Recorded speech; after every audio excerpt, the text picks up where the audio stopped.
അല്ല പിള്ളേരെ, അപ്പം നമുക്കിന്ന് കൂന്തൽ നിറച്ച് പൊരിച്ചാലോ. ആദ്യം ഒരു ചട്ടി വെച്ചിട്ട് അതിൽ ഓയിൽ ഒഴിച്ചിട്ടായിട്ട് നമുക്ക് ഉള്ളിയും പച്ചമുളകും ഇഞ്ചി വെളുത്തുള്ളിയും എല്ലാം നല്ലോണം വഴറ്റിയിട്ട് എടുക്കുക. എന്നിട്ട് അതിലേക്ക് മല്ലിച്ചപ്പ് ഇട്ട് കൊടുത്തിട്ടായിട്ട് നമുക്ക് എന്താക്കണം, കൂന്തൽ പൊരിക്കാൻ വെക്കണം. കൂന്തലിൻ്റെ തല ഇതെല്ലാം ഇല്ലേ, അതിൽ പൊരിച്ചിട്ടായിട്ട് മാറ്റി വെക്കുക. എന്നിട്ട് പിന്നെ നമുക്ക് ആ ബാടി വന്ന ഉള്ളിലേക്ക് കുറച്ച് ഗരം മസാലയും മഞ്ഞൾപ്പൊടി മുളക് പൊടി മല്ലിപ്പൊടി കുരുമുളക് പൊടി എല്ലാം ഇട്ടിട്ട് നല്ലോണം വഴറ്റിയെടുത്തിട്ട് ആവശ്യത്തിനുള്ള ഉപ്പും കൂടി ഇട്ട് കൊടുക്കാം. എന്നിട്ട് നല്ലോണം മിക്സ് ചെയ്യുക. എന്നിട്ട് നമ്മൾ പൊരിച്ച കൂന്തലും കൂടി അതിലിട്ടിട്ട് നല്ലോണം മിക്സ് ആക്കിയിട്ട് മാറ്റി വെക്കാം.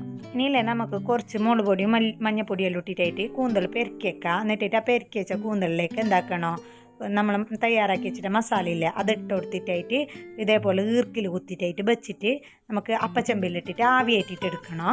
എന്നിട്ട് ആവി ഒരു 15 മിനിറ്റ് കയറ്റിയാൽ മതിയാവുക. അതിന് ശേഷം ഒരു പാൻ വെച്ചിട്ട് അതിൽ വെളിച്ചെണ്ണ വെച്ചിട്ട് മുളക് പൊടിയും മഞ്ഞപ്പൊടിയും കറിച്ചപ്പലെല്ലാം ഇട്ട് കൊടുത്തിട്ടായിട്ട് നമ്മൾ വേവിച്ച് വെച്ച കൂന്തൽ അതിലിട്ടിട്ട് പൊരിച്ചിട്ട് എടുക്കുക.